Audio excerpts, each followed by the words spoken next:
Audio's good? Action. Okay, great. Good morning. My name is Kathleen McDonald. I'm with the Transportation Security Administration.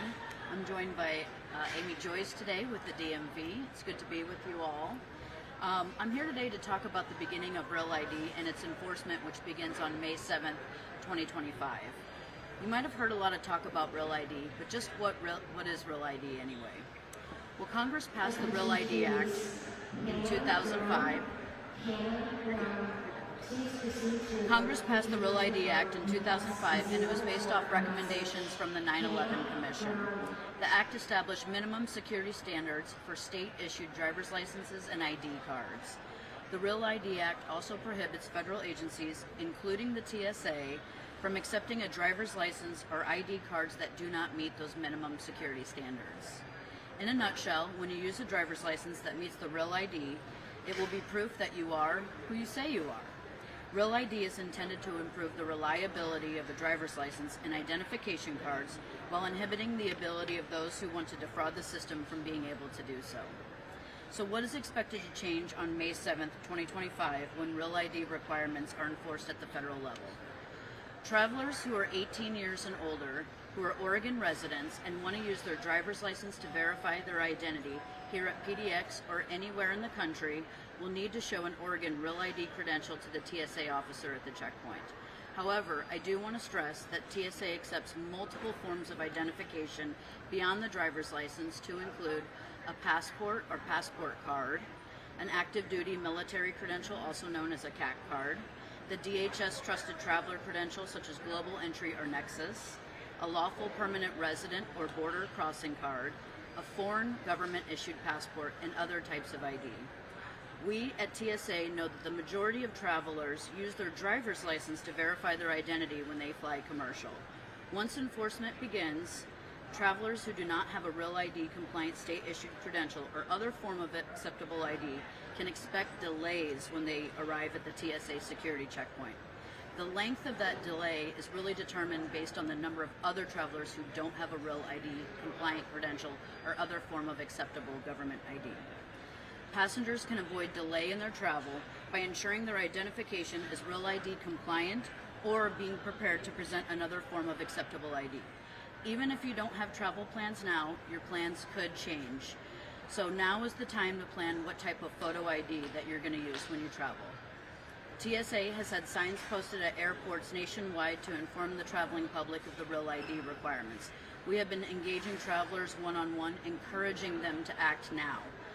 Federal enforcement of Real ID is happening soon. Please be sure to take the steps necessary to ensure you have the proper identification for the next time you travel. Now I'll turn it over to Amy Joyce with the DMV. Thank you. Hi everyone, and thanks for this opportunity. My name is Amy Joyce and I'm the administrator of Oregon's DMV. So DMV is seeing record number of customers at this time. So we've been promoting people to get informed, make a choice, and then take action. And Oregonians are hearing that call and showing up to the DMV in droves. So we're doing record numbers. And we have expanded by thousands the number of Real ID appointment slots that we have every week. We've deployed staff from headquarters to various areas in the Portland metro area to assist in helping customers, but know that it's very busy at DMV right now. So I have a couple of recommendations for folks as they're considering what to do next. First is think about if you need a Real ID right now. If you've already got a passport or a passport card, that's going to work for you come May 7th. Or if you're not planning to fly for quite a while, consider delaying a little bit until this surge passes by somewhat. Secondly, try to set an appointment. Again, we've expanded our appointments by thousands. And so if you can get an appointment, that's going to be the best, most efficient way for you to get in and out of the DMV quickly. We do take walk-ins every day at every office for Real ID, but that is probably going to take a significant amount of wait time. So we do ask that you be patient with our staff. And third, be sure to bring what you need when you do come to DMV. So you can go online, and use an online tool to figure out exactly the documents you need to bring so that when you do show up to DMV, you can get in and out the first time being issued that real ID. The most common thing that people forget is you need 2 different forms of current address proof. So if your DMV document has your current address, that's great, that's one. We're going to need a second address document that's not from DMV, so a utility bill or another piece of mail, something like that with your current address. We don't want to have to send you home to get that other document and bring it back to the DMV. So again, record numbers of folks coming to DMV. Please be patient with us. We're moving as quickly as we can to get people through the DMV, and remember too that Real ID is coming and beginning May 7th, but it's going on into the future. And so as we move forward, you'll continue to be able to get that Real ID and think about when you're going to need it and what to bring. At this time, we'd like to open it up for any questions.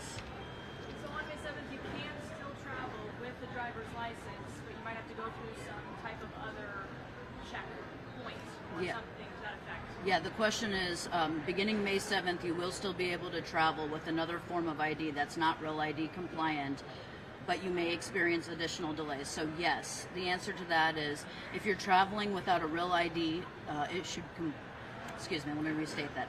If you're traveling without a state-issued Real ID compliant ID card or driver's license or other type of acceptable ID, you will still be allowed to travel. I want to confirm that. However, you may experience additional delays and some additional security as well. So do you expect maybe a cutoff point in the future past May 7th where that may no longer be the case? Yeah, the question is whether or not we accept or if we expect a cutoff period in the future after May 7th rollout. What I'll say to that is at this point, we're working with the traveling public. We want to ensure that everybody makes it on their flight. So right now, we're trying to do our best to plan operationally so that we can minimize the length of time that people are waiting. It's just that if you don't have that Real ID compliant state-issued driver's license or ID, you might expect those additional delays. Amy, you mentioned extra staff in the Portland area. Elsewhere in the state, especially rural areas where we're seeing some DMVs closed because of staffing shortages, how are those offices handling a potential surge for Real ID appointments? Yeah, so we're seeing surges of customers in really every population center in the state. So think Tri-County Metro, Salem, Eugene, Roseburg, Medford, and Bend, Redmond, as well as Ontario. So in many rural places, we're not seeing that kind of surge, but certainly we do have that issue with day-to-day closures due to staffing. So folks need to plan ahead. Another item where folks need to plan ahead is when you leave DMV after a successful transaction, you're walking out with what is basically a receipt.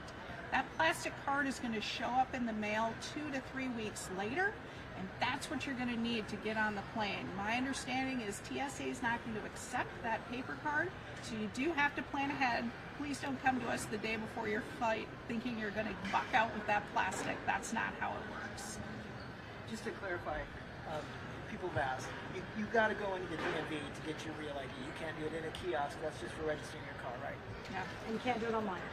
Right, you have to come in to a DMV field office to get your first Real ID. There's no online option, there's no kiosk option. That's because of the documents that you have to show, and we have to scan and verify.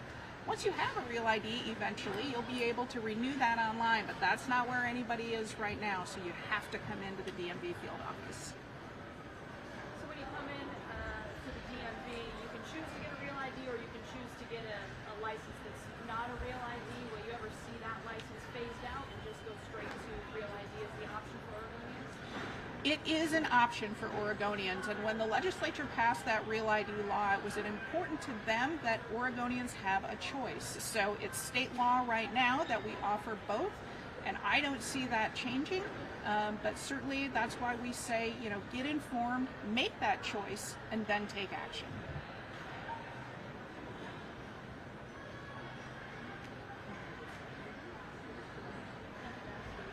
Could you guys sing that whole thing at a Broadway production?